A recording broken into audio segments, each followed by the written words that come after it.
Apakah Anda datang ke channel kami karena pernah merasakan rasanya dijauhi atau dibenci orang karena menyebutkan satu nama? Atau Anda hanya sekedar penasaran? Tidak apa-apa, saya ucapkan selamat datang untuk Sobat Satu Rumpun semua. Sebelumnya, saya mengucapkan mohon maaf terlebih dulu jika dalam pembahasan ini menyinggung kalian. Padahal sebenarnya tidak ada niatan seperti itu. Saya hanya ingin berbagi pengalaman saja. Jadi, ternyata ada satu fakta yang baru saya rasakan dan saya sadari, yaitu perlakuan yang tidak mengenakan, hanya karena perkara menyebut nama Tuhan yang saya imani. Yaitu Tuhan Yesus. Kenapa? Apakah Anda sekarang mulai ikut merasa panas juga? Saya mempersilahkan, jika Anda mau keluar dari channel ini. Tetapi bagi Anda yang mau tetap mendengar, mari kita lanjutkan. Sekarang, kenapa banyak oknum yang bersikap diskriminatif, atau tidak mengenakan kepada orang yang menyebut nama Tuhan Yesus ya? Alasan paling simpel yang bisa saya temukan, ternyata karena agama Kristen punya ciri khas yang begitu mencolok, jika dibandingkan dengan agama sahabat-sahabatnya. Kristen memiliki identitas pribadi yang eksklusif untuk Tuhan atau ilahnya, yaitu Dia yang bernama Yesus Kristus, Uios Yosif Kai Mariam, Apo Tu Agiub Neuma. Atau dalam bahasa Aramnya, Yeshua Hamasyaf ben Yosef Meruf Hakodes. Diterjemahkan ke dalam bahasa Indonesia menjadi Yesus Kristus, anak Yusuf dan Maria, yang dikandung dari Roh Kudus. Sedangkan mayoritas agama yang berada di sebelah Kristen, tidak memiliki nama pribadi yang khusus, sehingga, bagi mereka sebutan Allah, atau Tuhan, atau Sang Hyang Widi, itu sudah mewakili nama ilah mereka. Sebagai contoh, umat Muslim percaya bahwa Allah adalah sebutan untuk ilah mereka, yang memiliki 99 nama yang didasarkan pada 99 sifat Allah, misalnya Al-Muqtadiru atau El-Shaddai dalam bahasa Ibrani. Kenyataannya, dalam Kristen itu jauh sudah pernah disebutkan manusia untuk gelar Yahweh, sebelum Yahweh atau Yeshua memperkenalkan namanya. Di dalam Islam, ke-99 nama yang dikenal dengan Asma'ul Husna sendiri, adalah hasil rumusan para ulama, yang akhirnya dikenakan kepada Allah di dalam Quran. Sumber-sumbernya mereka ambil dari sifat-sifat Allah Quran yang tercatat di Quran dan hadis. Jadi, mereka menamakan Allah mereka dengan sifat-sifat Allah yang tercatat di Quran mereka. Tentu ini berbeda dengan Kristen, di mana Allah sendiri yang langsung memperkenalkan namanya kepada umat manusia dalam nama Tuhan Yesus, agar manusia tidak lagi pusing dan bingung memanggilnya. Kenyataannya, agama Kristen tidak menganggap sebutan Tuhan, Allah, Sang Hyang Widhi, Mahadewa, itu sebagai nama identitas Sang Ilahi.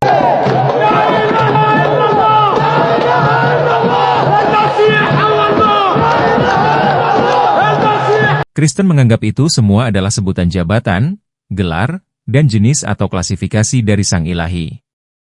Misalnya, sebutan Tuhan, bagi orang Kristen, selain untuk gelar pribadi yang mempunyai segala sesuatu, maka juga sekaligus untuk merujuk pribadi yang berjenis non-makhluk, non-human. Di Bali, ada kasus, di mana orang Kristen menyebut nama Yesus dengan memakai gelar Sang Hyang Yesus.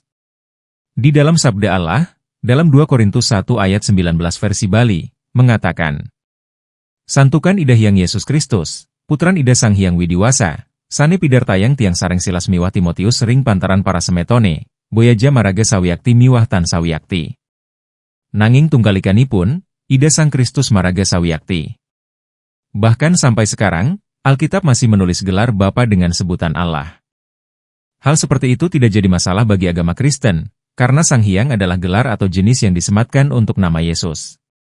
Jadi, kalau orang Kristen disuruh, atau mau menyebut Tuhannya, itu pasti paket lengkap sampai ke nama-namanya disebutin, Tuhan Yesus, atau Allah Yahweh, atau Allah Yeshua. Apa dampaknya? Dampaknya membuat oknum yang bukan beragama Kristen, akan merasa terasingkan, karena mungkin, merasa dan menyadari bahwa ilah yang disembahnya tidak punya nama atau identitas khusus. Mereka merasa Tuhan atau ilah mereka dibedakan, dan diberhalakan oleh Kristen, karena di dalam pemahaman mereka, merasa ilah yang disembahnya ini bersifat universal yang disembah juga oleh agama-agama lain. Namun, karena ada nama tambahan yaitu Yesus, maka oknum-oknum ini merasa Tuhan atau ilah yang mereka sembah menjadi diasingkan dan diberhalakan. Beda lagi ceritanya, kalau misalnya di Alkitab, Allah tidak menyatakan namanya secara khusus. Dan orang Kristen cuma menyebut kata Tuhan, Allah, Dewata, pastilah semua oknum yang kepanasan tadi akan senang dan menghargai, karena menganggap bahwa Allah atau Tuhannya itu disembah juga oleh orang Kristen. Padahal kenyataannya Kristen juga sedari awal mengimani bahwa Tuhan atau Allah itu Maha Esa. Qul huwallahu ahad. Jadi, Kristen mengimani la ilaha illallah, atau tiada ilah selain Allah. Jadi, kenapa mesti ada oknum yang masih kepanasan kalau sebutan Allah dipakai sebagai gelar untuk Yesus Kristus? Ya, jawabannya lagi-lagi, karena dalam agama mereka, tidak ada lagi nama pribadi untuk Allahnya, sebab mereka menganggap Allah adalah nama ilahnya, dan ilah yang harusnya sama, disembah semua agama. Saya sendiri sebagai penganut Kristen, sudah sering merasakan hal itu. Baik secara langsung maupun lewat medsos. Ketika saya menyebut nama Tuhan Yesus, maka saya melihat raut muka yang berubah tiba-tiba. Yang tadinya akrab, mulai sedikit menjaga jarak. Bahkan ucapan salam atau harapan saya saja dihiraukan, padahal hanya karena saya sertakan nama Yesus. Karena itulah saya berpikir, sebegitu kuatkah nama itu, sampai-sampai membuat mereka takut untuk membalas atau berdekatan dengan saya? Bahkan membuat mereka mencaci dan mencela. Apakah ternyata perkataan Tuhan Yesus tergenapi, bahwa memang akan datang masanya, pengikutnya akan dibenci oleh karena nama Yesus itu sendiri? Apakah Anda termasuk orang yang membenci saudaramu, sesama keturunan nenek moyangmu, hanya karena nama itu? Jika ya, selamat Anda termasuk orang-orang yang sudah menggenapi perkataan Tuhan Yesus. Terlepas dari itu semua, faktanya, Kristen memiliki keunikan dan keeksklusivitasan, bahwa nama Tuhan atau Allah, mutlak adalah Yesus Kristus. Pasti Anda mulai bertanya, bagaimana dengan kelompok yang menyebut Allah dengan nama Yahweh? Tidak ada masalah, sah saja, karena faktanya Allah di dalam Perjanjian Lama juga memperkenalkan identitas namanya sebagai Yahweh, dengan catatan, selama dia juga tetap tidak menolak nama Yesus adalah nama Tuhannya, mengingat, Perjanjian Lama harus dibaca dengan terang Perjanjian Baru. Memang ada juga, kepercayaan-kepercayaan selain Kristen, yang ilahnya diberi nama sesuai dengan kemauan pemujanya. Misalnya, pemuja Dewa Zeus, pemuja Dewa Krishna yang percaya ilah mereka lahir ke dunia. Pemuja Brahma percaya bahwa ilah itu bernama Brahma, pemuja Siwa pun juga demikian. Apapun itu, bagi Kristen, Allah sedari dahulu sudah memiliki nama Yeshua, atau Yesus, yang berasal dari Yahweh. Dalam Mazmur 27 ayat 1 disebutkan, Yahweh Hisi. Dalam bentuk dasarnya, Yahweh Yesa. Ditranslasikan ke bahasa Yunani menjadi, Hoyesu, Kristenai Kurios, ditranslasikan ke bahasa Indonesia menjadi, Tuhan Yesus menyelamatkan. Nama itu sudah diberi oleh Allah sendiri melalui perantara nabi-nabi. Bukanlah sekedar nama yang diberikan semau pemujanya. Bahkan secara tegas, Rasul Petrus mengatakan, bahwa di kolong langit ini tiada nama lain yang olehnya kita dapat diselamatkan. Namanya ialah Yesus Kristus.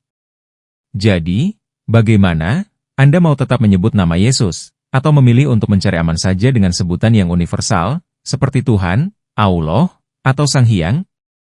Saya harap melalui video ini, tidak ada lagi pertentangan dan permusuhan antara Kristen dan non-Kristen.